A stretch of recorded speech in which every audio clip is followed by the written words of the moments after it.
దైవ మర్మములు sharing God secrets by brother Bhakt Singh. Theme of the month పర్వత శిఖర అనుభవము యొక్క రహస్యములు. జూలై 9. గొర్రెల కాపరివలే ఆయన తన మందను మేపును. తన బాహువుతో గొర్రపిల్లను కూర్చి రొమ్మున ఆనించుకుని మోయును. పాలిచ్చువాటిని ఆయన మెల్లగా నడిపించును. యెషయా 40:11. గొర్రెల కాపరి రాత్రింబవల్లూ తన గొర్రెల మందయొద్దనే యుండును. గొర్రెల కాపరుల యొద్ద అనేక గొర్రెలుండుటవలన వాటిని ఉంచుటకు సాలలు వారిని లేనందున వారు రాత్రివేళలందు వాటన్నిటినీ ఒకే స్థలములో చేర్చి ఒకరి తర్వాత ఒకరుగా కాపరులు వాటిని కాయుదురు. ప్రభువైన యేసుక్రీస్తు బెత్లెహీమునందు జన్మించినప్పుడు చాలామంది గొర్రెల కాపరులు తమ మందలను రాత్రివేళ పట్టణము వెలపల కావలి కాయుచుండిరి. అట్టి సమయములో దేవుని దూత వారికి ప్రత్యక్షమయ్యెను. యేసుక్రీస్తు ప్రభువు, నేను రాత్రింబవల్లూ కావలికాయు గొర్రెల కాపరి వంటివాడను అని చెప్పుచున్నాడు. ప్రతి ఉదయమున కాపరి తన మందను అనేక పచ్చికబయళ్లకు తీసుకుని పోవును. గొర్రెలు మలినమైన గడ్డినైనా ఎండిపోయి కరకుగానున్న గడ్డినైనా తినవు. అవి మృదువైన లేత పచ్చికను మాత్రమే తినును.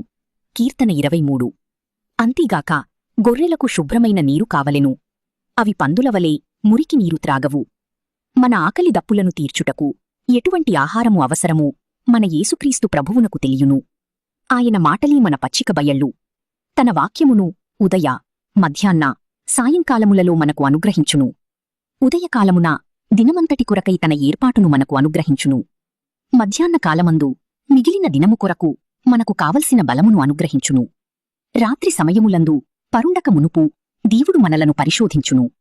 ఆ రీతిగా మనము నూతనపరచబడి కనబడయ అపాయముల నుండి రక్షింపబడుచుండుము.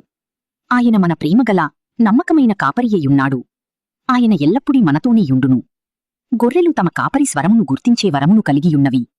అవి ఎంత బుద్ధిలేనివైనను తమ స్వంత యజమాని స్వరమును గుర్తించగలవు. ప్రభువైన యేసుక్రీస్తు అన్యుని అవి వెంబడించవు అని చెప్పుచున్నాడు.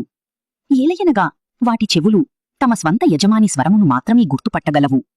ప్రభువైన యేసుక్రీస్తు యొక్క స్వరమును విని ఆయనను వెంబడించు ఆధిక్యత విశ్వాసికి చెందియున్నవి.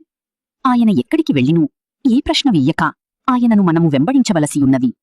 కాపరి స్వరము అనుదినము వినుచు నిండు విశ్వాసముతో ఆయనను వెంబడించుట ఎత్తైన పర్వత శిఖరాలలో ఒకటైయున్నవి.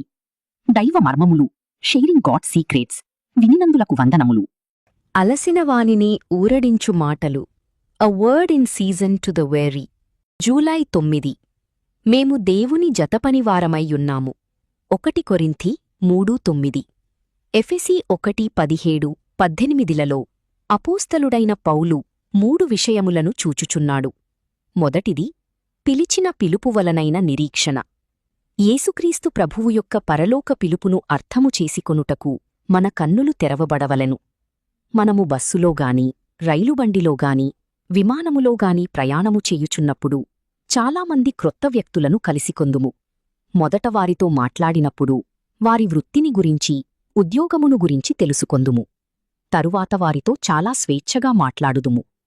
అదేవిధముగా క్రైస్తవులుగా మీ పని ఏమిటి, అవి ఎవరైననూ మనలను ప్రశ్నించవచ్చును. పౌలు ఎఫెసులోనున్న విశ్వాసుల కొరకు, అంతేగాక మనందరి కొరకు కూడా ప్రార్థించుచున్నాడు. ఎందుచేతననగా అతడు దేనినైతే వ్రాసినో అది సంఘమంతటికీ సంబంధించినది. అది దేవుని వాక్యము యొక్క సౌందర్యము.